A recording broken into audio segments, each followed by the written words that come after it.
And with the old battered time to wake up graphic here. The Smithsonian can't have it quite yet. This time to wake up climate report starts with the unfortunate proposition that we are in terrible danger on climate. Obviously, a critical part and an essential explanation of the danger is that the Republican Party has been turned by fossil fuel industry dark money into little more than the political wing of the fossil fuel industry, slavishly dependent on the fossil fuel polluters to fill up its super PACs and shameless about parroting the polluters' obnoxious lies. But all that happens in the political world. Where the danger gets real is in the physical world. And a recent study suggests that we have perhaps already blown through the 1.5 degrees of world heating safety limit. That 1.5 degree limit was always just an estimated upper bound, and like many estimates, it could have been too high.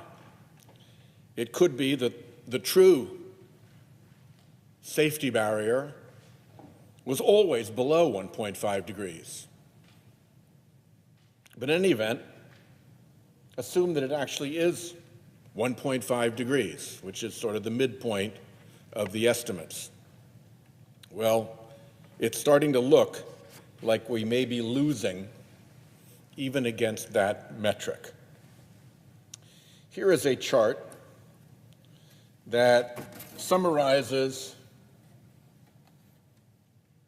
over 1,000 different projections that have been done from different sources as to where our CO2 emissions are going to take us. It's actually more than 1,200 different scenarios. Some of them take global temperature increase over 5 degrees of increase, which will lead to disruption on an astonishing scale. It leaves many parts of the planet uninhabitable as presently experienced. So there are an awful lot of them. Some of them we've already made decisions that make them impossible to achieve. Some of them are essentially dead letters. If you look at the ones that are still viable, and at the ones that, this is the 1.5 degrees safety barrier. If you look at those 1,200 scenarios, and you look at the ones that are still viable and get us at some point back under 1.5 degrees, you know how many of them there are? 11. Out of 1,200 predicted scenarios, 11 are all that's left that keep us at some point below 1.5 degrees. Almost all of them blow significantly over 1.5 degrees and then come back down, which makes investments in carbon capture extremely important. But that's not a whole lot of shots out of 1,200 scenarios that we started with. And each of them is ranked by where we are on the different components that get us there. Carbon removal technology, carbon removal with land interventions, planting trees and so forth, carbon intensity reduction, energy demand adjustment, and less methane. In every single one of those categories, these are ranked as challenging. None of this is easy. All of it is going to require real effort, real diligence, and serious attention to the problem. So we are not in good shape, and that's the sad and bitter news. We could have been in good shape Back in 2007, 2008, and 2009, there was bipartisan work happening on climate change in this chamber all the time. And then came the Supreme Court's wretched decision in Citizens United and the instantaneous response by the fossil fuel industry to flood politics with its money, and the instantaneous response by Republicans to abandon all of their bipartisan climate work and pitch us into a lost decade plus on climate action. That's where a lot of these that could have gotten us out of trouble disappeared, in that lost decade of fossil fuel dark money blocking American democracy's ability to respond to this problem. So, to stay below the 1.5 degree safety threshold requires two measures. Again, these are estimates. It could well be that we need to do more than this, but these are the ones we're working with.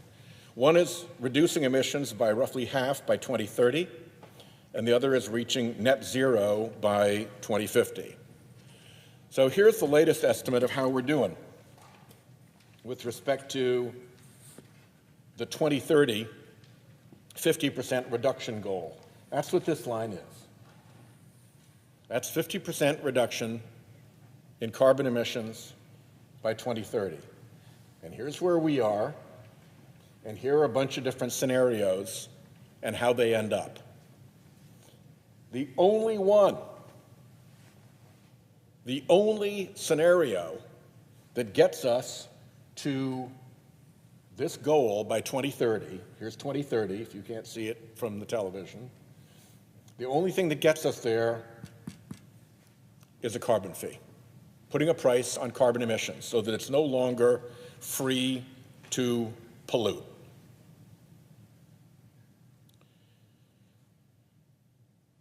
Let's say we go ahead with the carbon fee, but part of the IRA gets pulled away. That's this purple line. We miss by a little. Let's say we go the clean electricity standard instead of a carbon fee. We miss by more. Let's say that we expand the IRA, do more of that positive investment through the IRA, but without a carbon price. We miss by even more. Here's where we are under current law, this red line. Here's where we are under current law if the EPA's proposed emissions rules go into effect. That's our current likely outcome. And as you can see, that is a long way from 50% by 2030. That blows through at sometime after 2035. If there are no new emissions rules just under the IRA, we're all the way out here to 2040 before we cross that safety threshold. And if we do what our Republican friends at the behest of the fossil fuel industry are threatening to do, which is to repeal the IRA and block the new emissions rules, you're out here. And who knows when you get to 50%. So, to hit that first target, we got to wrap our minds around carbon pricing polluter emissions. Polluters should pay for the pollution they cause. It's not complicated, but they've been able to get away with it. Of course, if you're living in a polluter money la-la land, none of this is real to you. And the numbers that matter to you are how much money get poured into your super PACs by polluters, not what the scientists are carefully analyzing and saying and modeling. But if you're out of climate denial polluter la-la land, and you are trying to grapple with this as a real problem in the real world, carbon pricing is essential. So where are we on that? Well, I have two bits of good news. One is that, just like many major corporations do, the Biden administration has put an internal price on carbon.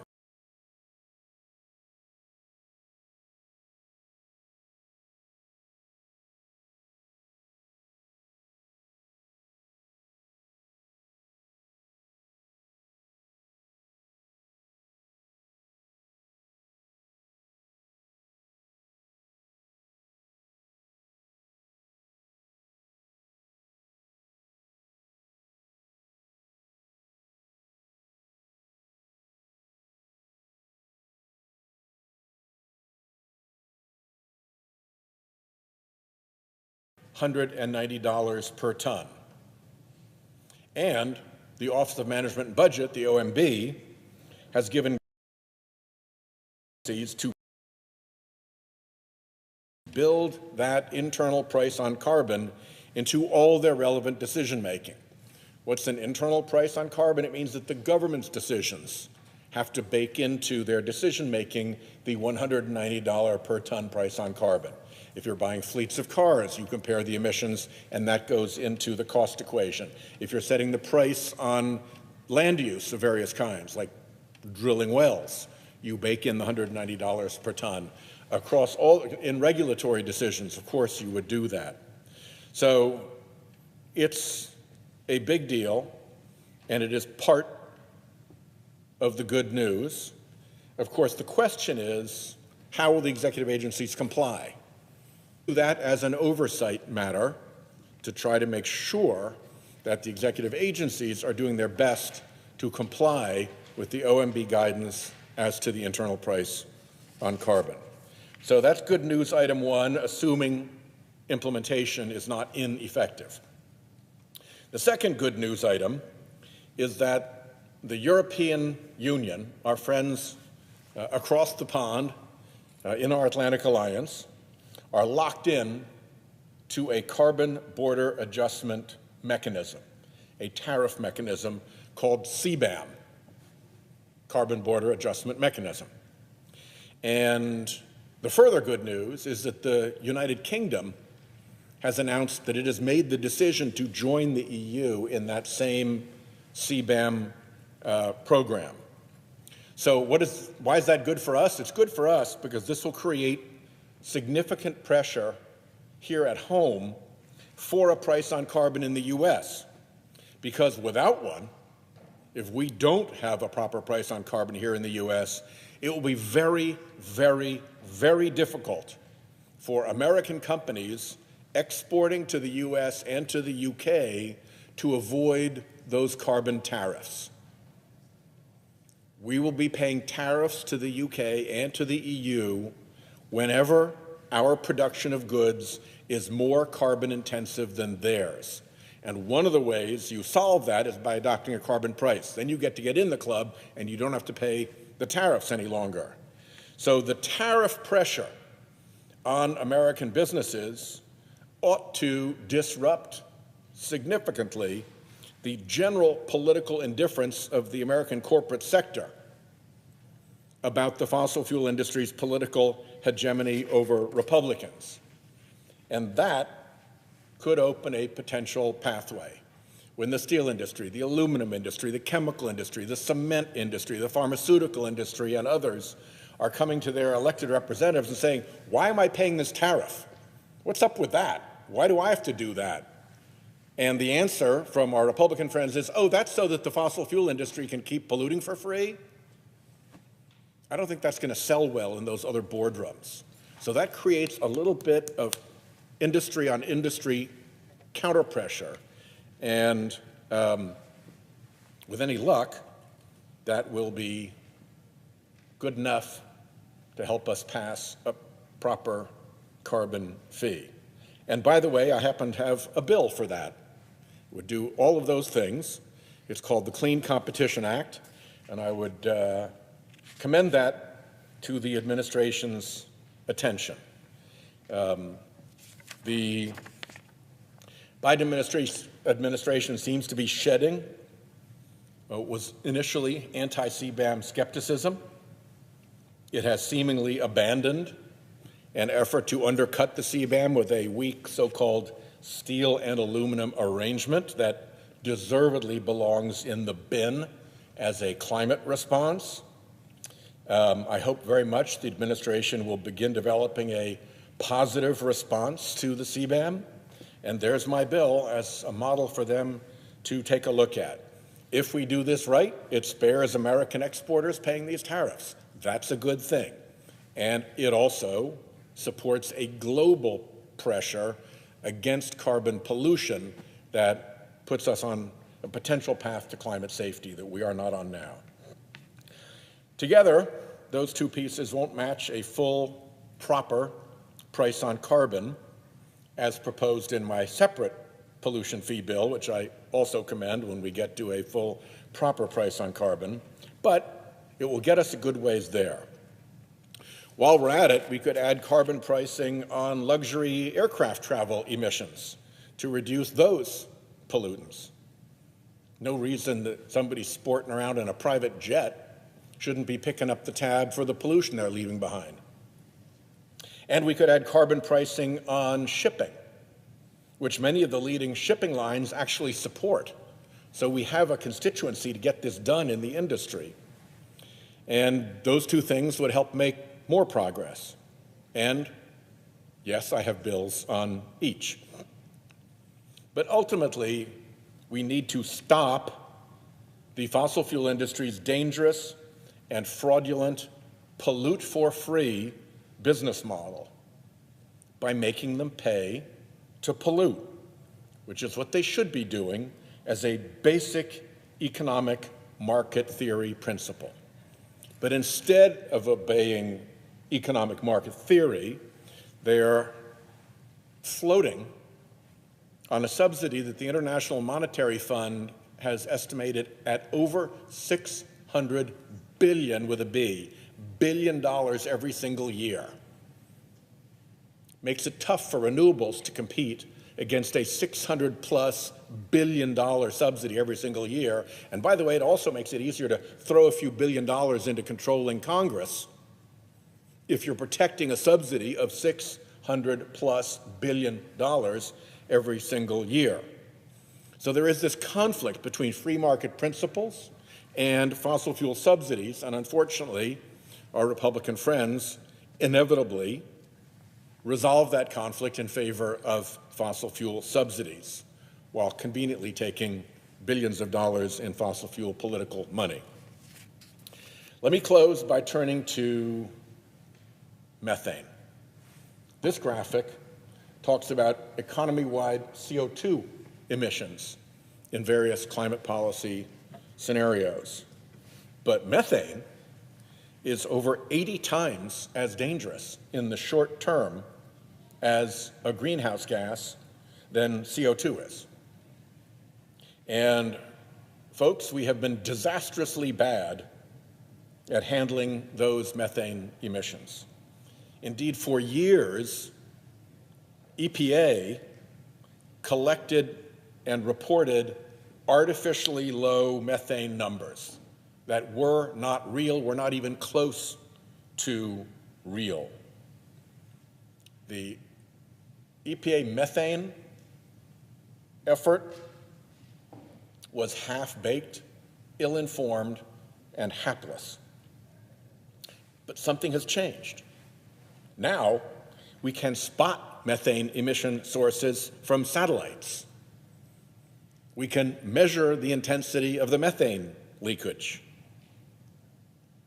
And there's a new methane fee on industry methane leaks from my bill, which got into the IRA. And there's a new methane reg from EPA. And the administration has announced a methane enforcement task force to use that new technology and find and fix and finish major methane leaks. If we can do that in this country, then we can go to the next COP with a program to have all international methane leaks found, fixed, and finished. And if we do that globally, that's a very big step towards a pathway to climate safety. Like the social cost of carbon plan, this plan, the Methane Enforcement Task Force, is set, but the implementation is still unknown. A rapid, robust, and efficient enforcement group could really make a difference in getting dangerous methane leaks plugged. A sloppy and indolent group that follows the interagency process rule of moving at the speed of the slowest bureaucracy would be a real disappointment. So here again, we are doing oversight. Put these things together: a proper and well-implemented internal social cost of carbon made effective across all relevant federal agencies for all relevant agency decision-making, plus a positive response, not a weak sister response, to the EU-UK CBAM carbon border tariff, plus a tough multi-agency crackdown on industry methane leaks, and this trajectory towards climate safety begins to get more possible.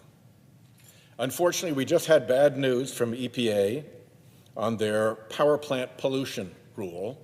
If you can believe it, their rule, which has been months and months and months in the making, will regulate coal-fired power plants, which are dying out on their own under their own sheer dead economic weight.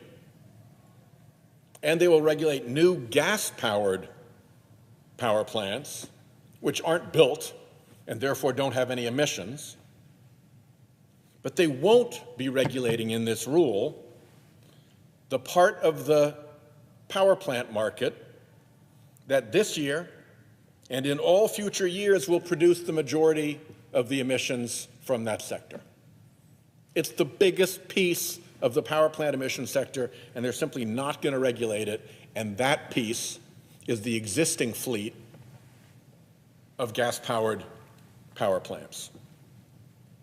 It is really hard to see the logic of giving that free pass to the major polluting sector of the power plant emitters.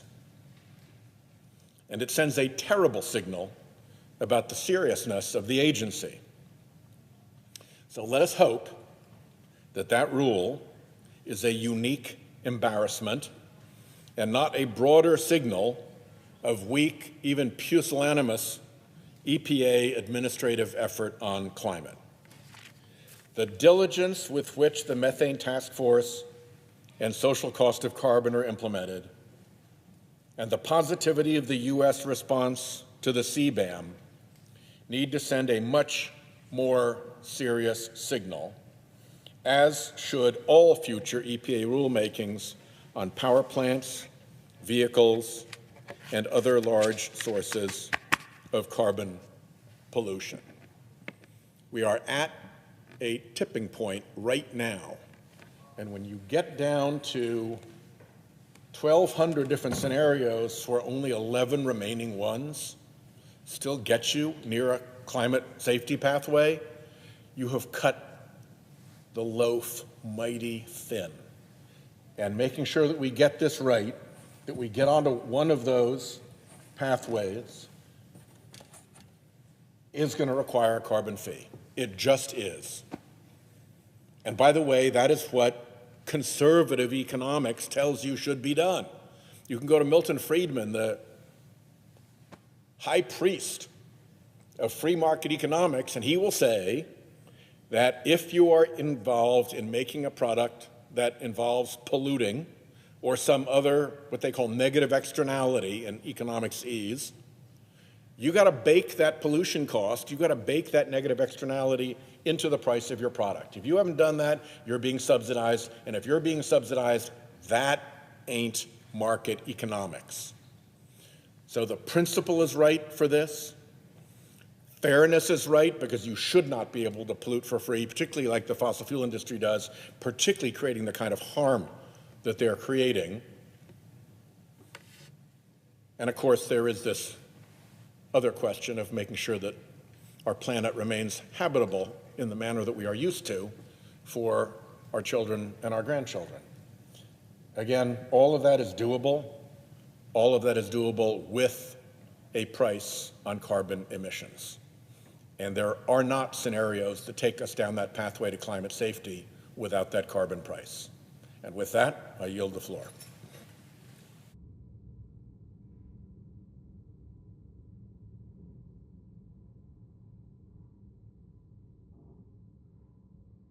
Time to wake up chart here to talk about the climate warnings that now predict climate-related damage in the trillions of dollars.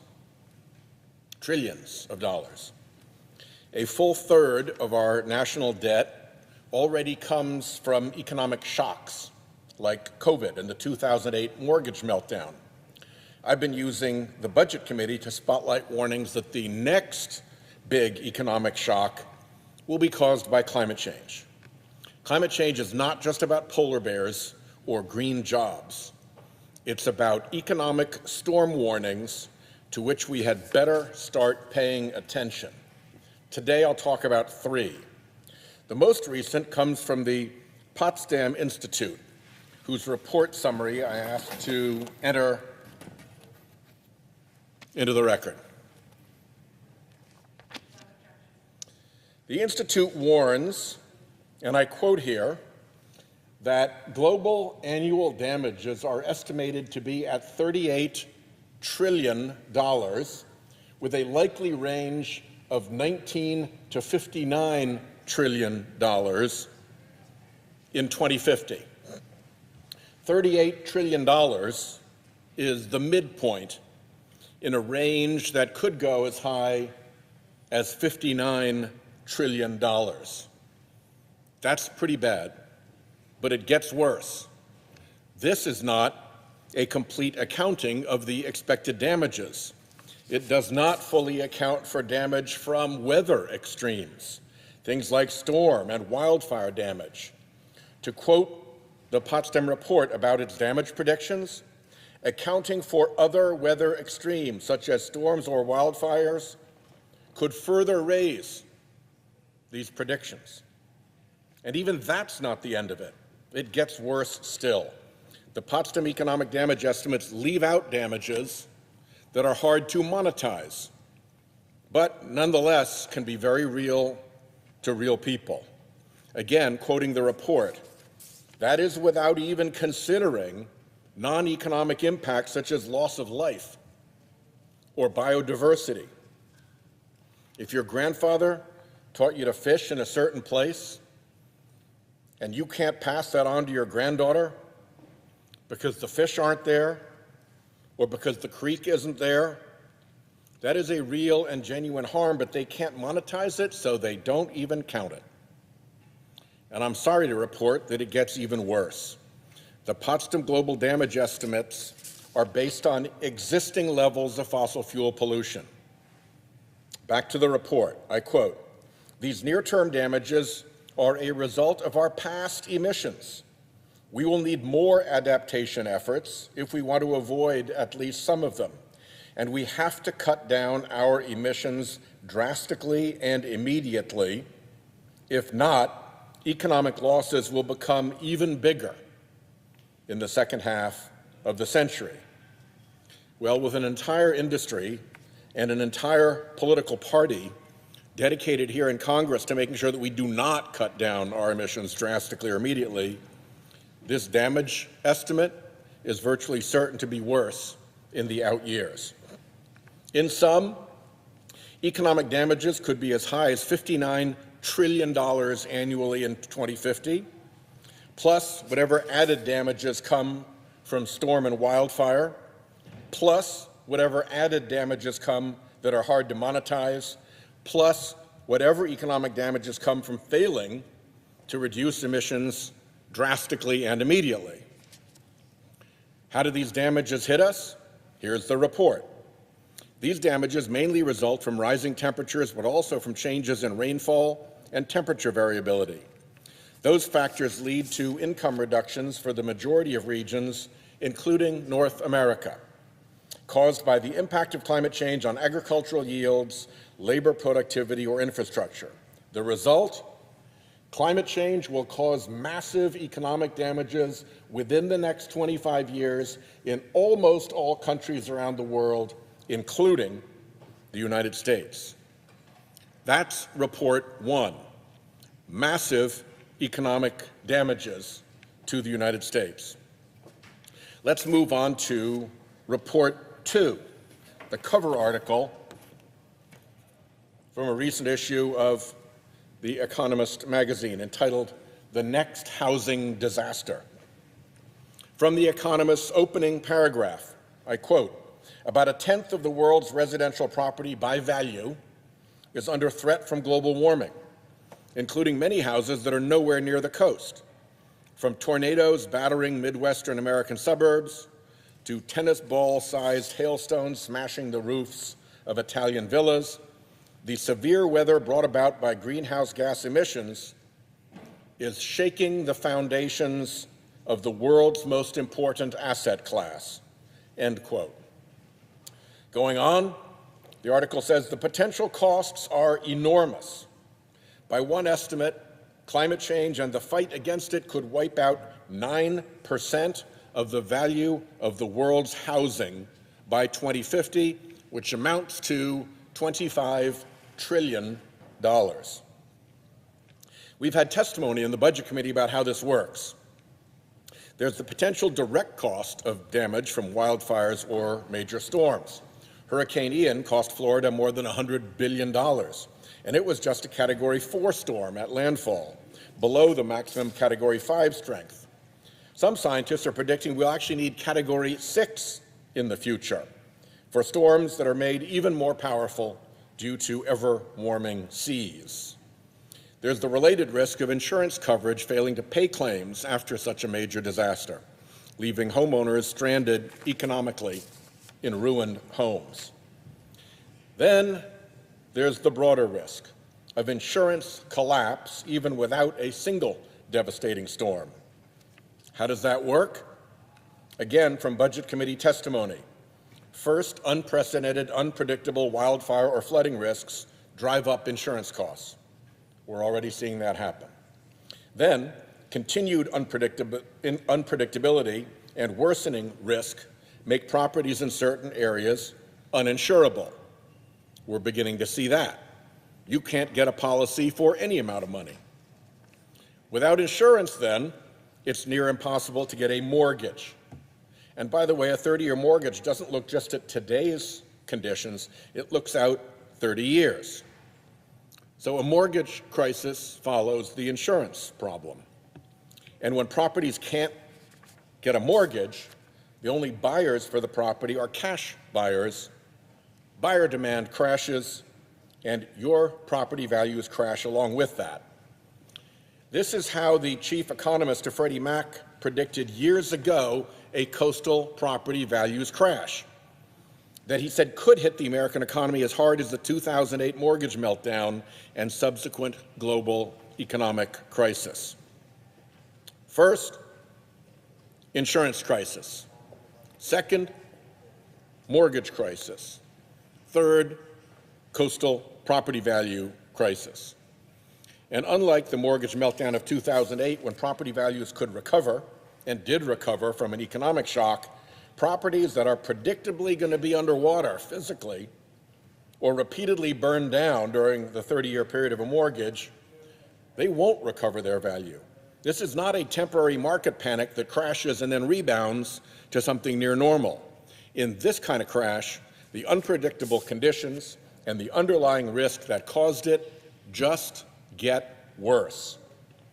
For decades, if we get serious finally about fossil fuel emissions, and for centuries or forever if we don't.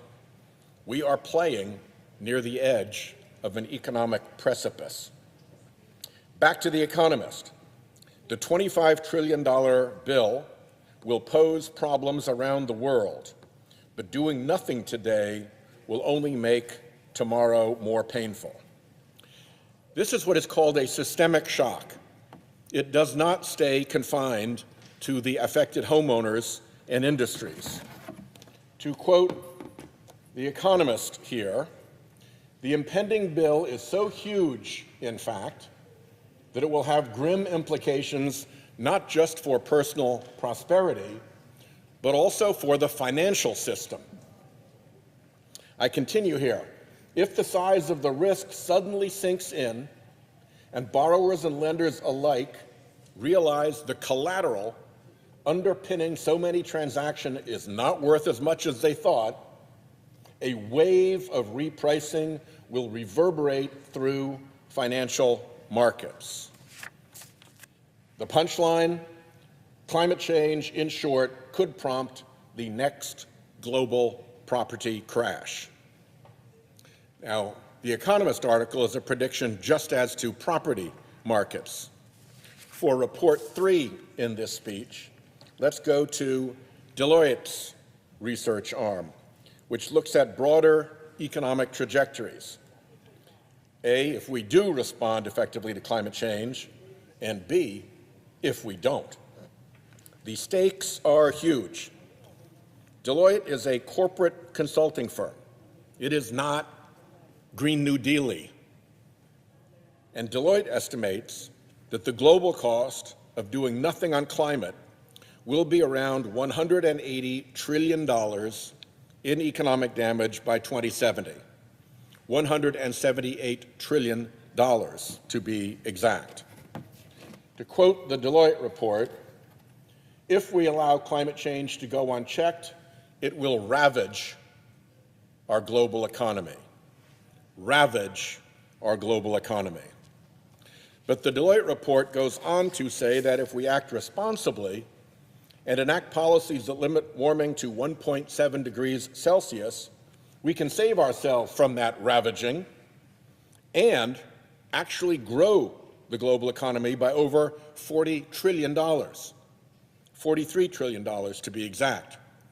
So the swing in our economic future based on what we do on climate is over $220 trillion. The difference between a negative $178 trillion bad climate outcome if we keep shirking and dawdling, and a positive $43 trillion good climate outcome if we shape up.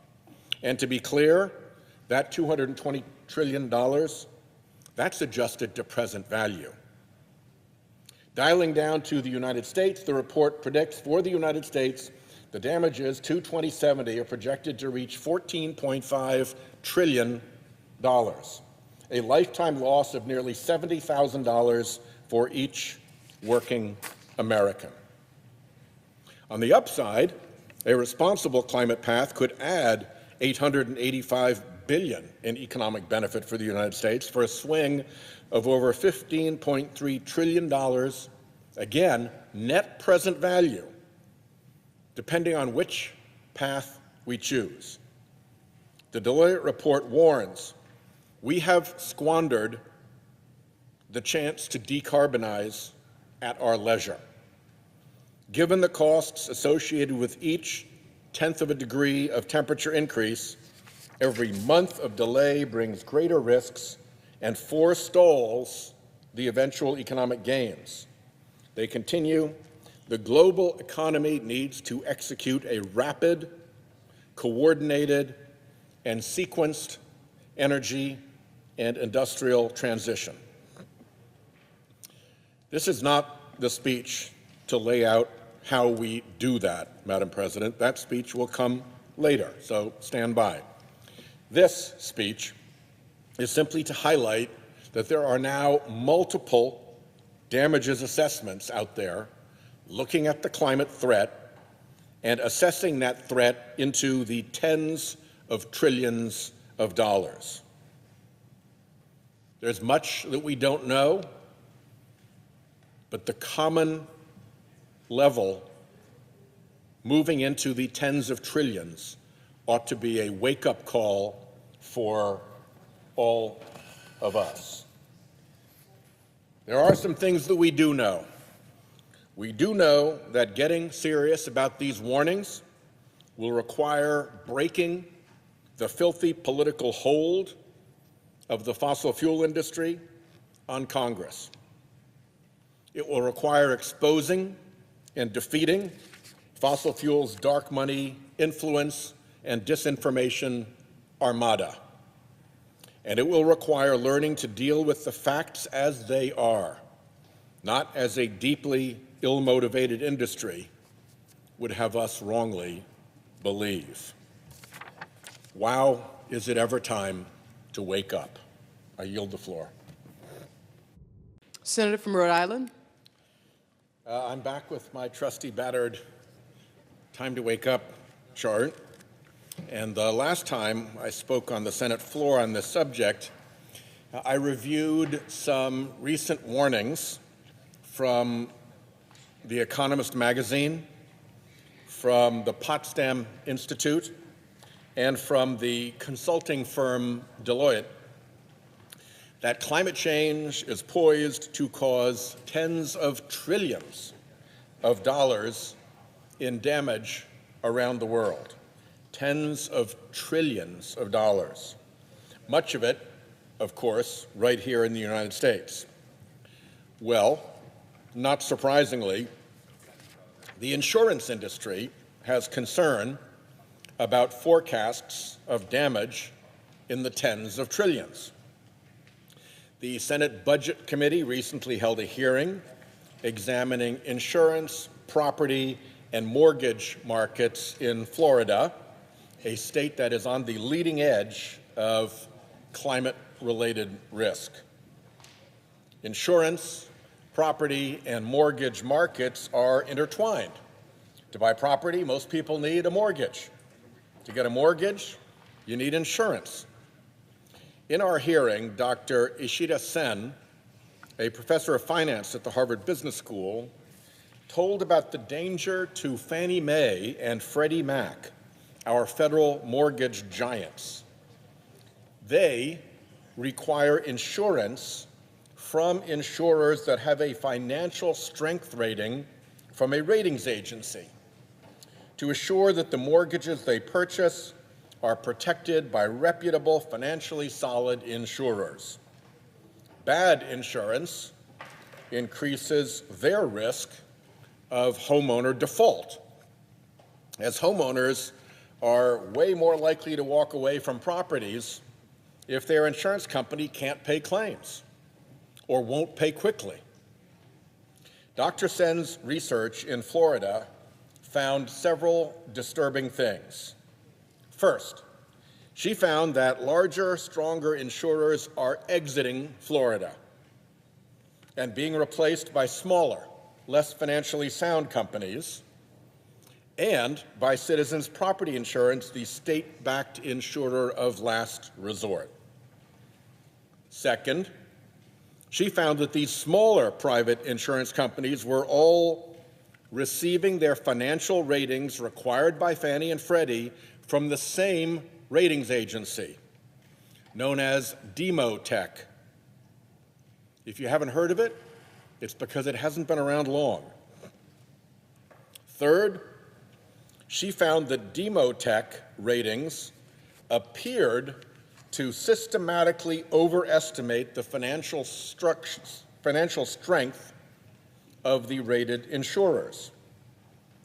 19%, nearly 1 in 5, of Demotech-rated insurers in Florida became insolvent between 2009 and 2022. Fourth, she found that mortgage lenders were loading up those mortgages insured by Demotech-rated insurers to Fannie and Freddie, compared to properties with insurers using other rating agencies. What does that mean?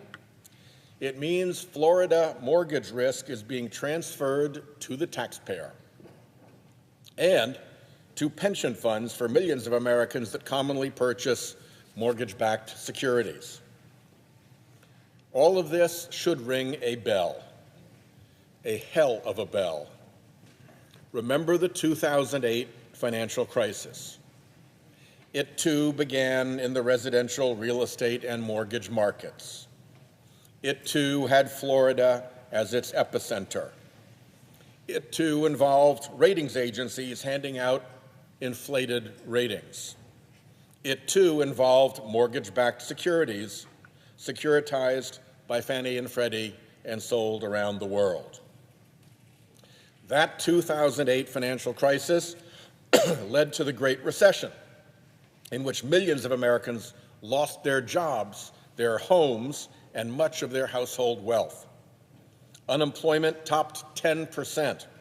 $5 trillion was piled on our national debt.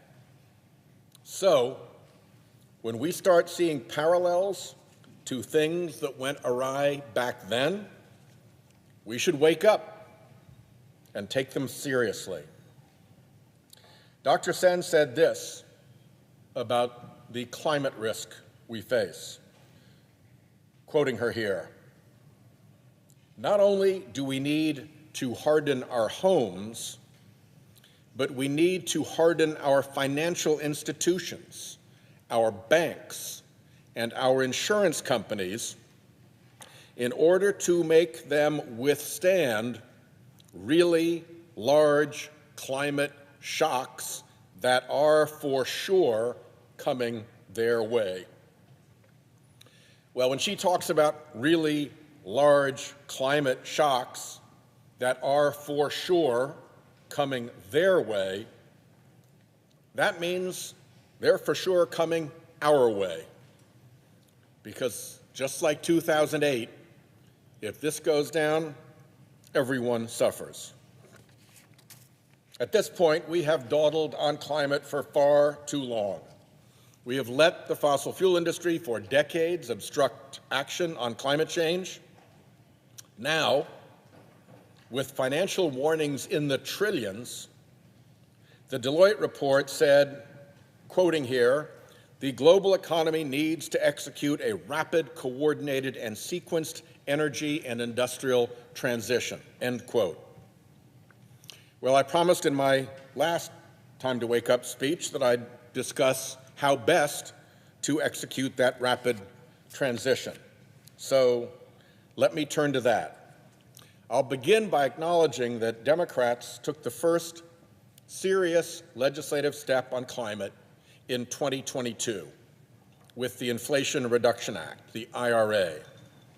The IRA was modeled to reduce emissions by around 40% by 2030 compared to a 2005 baseline, which is great, but we need to reduce emissions not by 40%, but by 50% by 2030, and to get to net zero emissions by 2050, if we're going to hold warming to 1.5 degrees Celsius. Even if we do that, the climate havoc we're already seeing will get worse. Climate havoc we're already seeing at about 1.2 degrees Celsius. So, what more do we need to find a pathway to climate safety? And how do we do it globally, knowing that the U.S. only now accounts for about 12% of total greenhouse gas emissions? Well, for years now, my team and I have been in constant communication with economists and other climate modelers who specialize in predicting the effect of various emissions reduction policies. Study after study, group after group, expert after expert have said the same thing: an economy-wide carbon price will drive the deepest emissions reductions, which makes sense. The cost of a product's harms under economic principles should be reflected in the price of the product. When they're not, it's a subsidy. And fossil fuel floats on the fattest subsidy in human history, now clocked at over $700 billion a year in the US alone. Put a price on that free pollution, and markets emerge to reduce emissions in the most efficient way, whether by fuel type, new technology, efficiency measures, or preventing or capturing emissions. Here is an example of how that works. This graph from 2021, before the passage of the IRA, examines emissions trajectories in a variety of policy scenarios. The green line here at the top is Business as usual then, which assumed no new emissions reducing policies and of course had virtually no effect. Drop down to this orange line. It's a package of clean energy tax credits very similar to what was ultimately included in the IRA. As you can see, those tax credits result in substantial, though insufficient, emission reductions through 2030, which is here, and then they more or less flatline. The gray line below it here is a clean electricity standard, which would have incentivized cleaner electricity generation and penalized dirtier generation in the power sector. It does slightly better than the tax credits, but it also wanes in efficacy after 2030. The yellow line just below it is those tax credits plus that clean electricity standard. It's a bit better, but it's still pretty impotent after 2030. Then you have this light blue line, which represents a relatively modest carbon fee, starting at around $15 per ton of emissions and remaining relatively low for the first 6 years, and then ramping up in out years to roughly $80 per ton. This model actually exempts unleaded gasoline. Yet even with that exemption, it drives dramatically deeper emissions reductions, particularly after 2030. Indeed, by 2040, it almost doubles the emissions reductions of the other two policies combined. And the lowest line, this dark blue line, represents doing it all.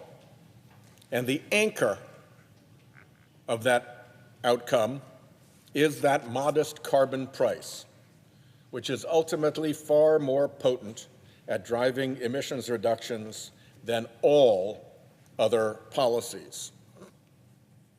Here's another study.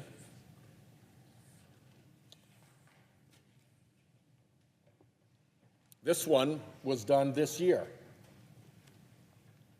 after the IRA was passed, and it reaches similar conclusions. This top yellow line, which doesn't come close to our targets, represents what would happen if, as our Republican friends have threatened, the IRA were to be repealed, and EPA's recently finalized emissions rules for power plants, cars, and trucks were struck down or rescinded.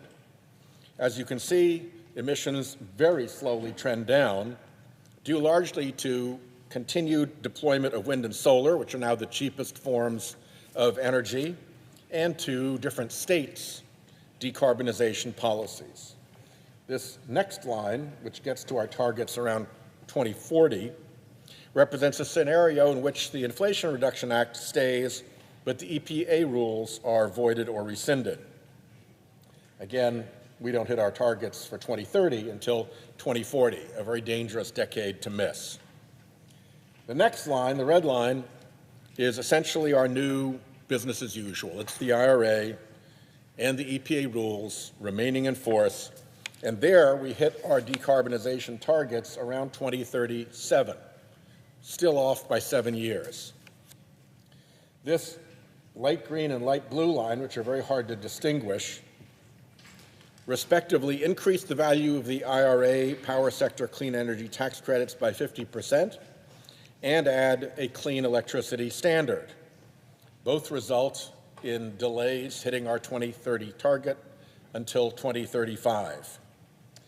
This purplish line here adds carbon pricing, similar to the one I just discussed, with repeal of the non-power sector tax credits in the IRA.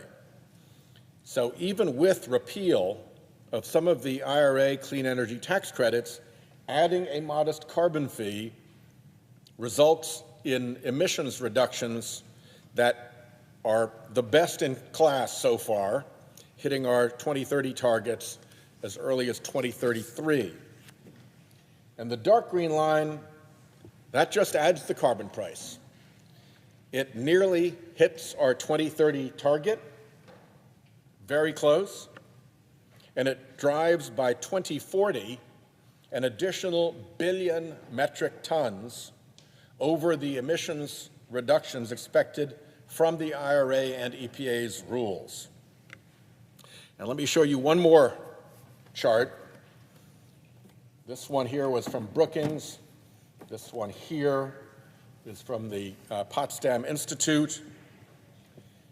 Together with the Washington Post, Potsdam Institute looked at over 1,200 climate policy scenarios that have been run in recent years. And they found that of 1,200 policy scenarios that experts have run, there are only 11 left. Only 11 left that allow us to hit our 1.5 degrees Celsius target. And of those 11, every one requires a price on carbon pollution. So the upshot of all of this is that you simply cannot continue allowing polluters to pollute for free, not if you want to find a pathway to climate safety. All of those other pathways without a carbon price have been foreclosed by our dawdling and our indolence and the pressure from the fossil fuel industry to do nothing. One other point, as you can see, almost all of them overshoot. So if you want to get back to safe climate levels, you absolutely are going to need carbon capture technology and direct air capture, to be specific, because you're going to have to claw back excess emissions. At this point, it's not enough just to stop. Happily, a carbon price gives carbon capture a revenue proposition, so it will dramatically encourage that technology. Here's the other huge advantage of a carbon price. We can export it via carbon border adjustment. The European Union has just launched its carbon border adjustment mechanism, called it CBAM, Carbon Border Adjustment Mechanism, CBAM, and it's about to be joined by the UK as well, and they will assess a carbon tariff on imported goods to the EU and the UK. Less carbon-intensive goods will pay a lower carbon levy. More carbon-intensive goods will pay a higher levy. And that levy creates a powerful global incentive for clean manufacturing, wherever products are made for export to EU and UK markets. If we joined in, if the United States of America joined in and implemented a similar policy here at home, the downward pressure on global emissions, particularly Chinese emissions, which currently represent roughly a third of global emissions, would be even more powerful. A carbon border adjustment would be a big win for cleaner American manufacturing. On average, the Chinese economy is about 3 times more carbon intensive than the US economy. So if a domestically produced good paid a $1 carbon levy, the equivalent good imported from China would pay on average a $3 carbon levy, which would help to reshore to the US steel, aluminum, and chemical production and all the well-paid manufacturing jobs that they generate. Now, the fossil fuel industry, of course, complains that such a policy would harm consumers. The same consumers they happily gouge, but when it comes to remedying climate, suddenly they're interested in consumers.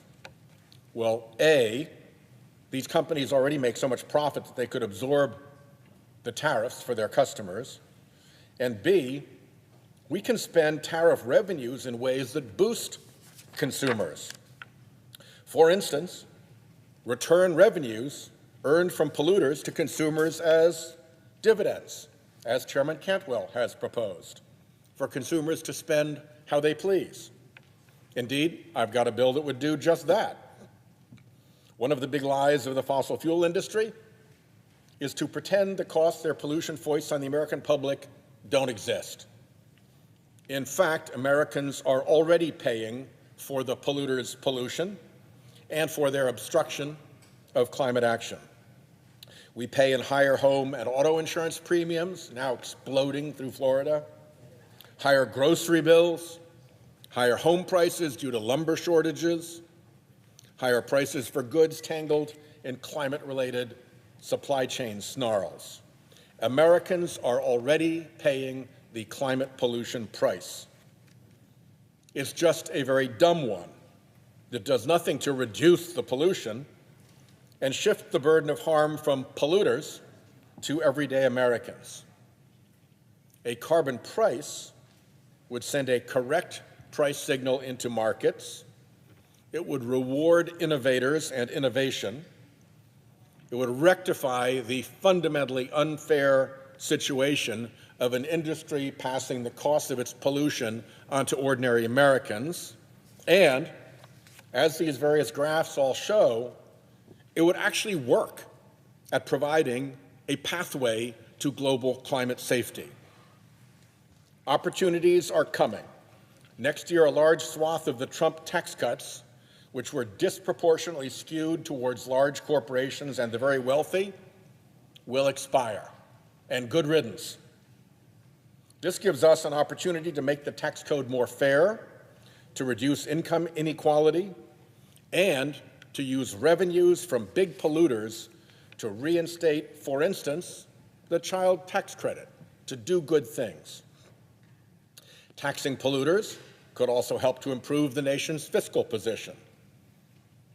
And another reconciliation bill is possible if voters take climate risk seriously and don't put fossil fuel flunkies in charge of their government. In short, carbon pricing makes sense from all angles. It is the single most effective policy at reducing carbon pollution and heading off the massive, looming, tens of trillion-dollar financial risk that we see coming from climate change. As Dr. Sen said, that are for sure coming our way. It provides a tool to help us tackle global emissions that will also spur domestic manufacturing and jobs.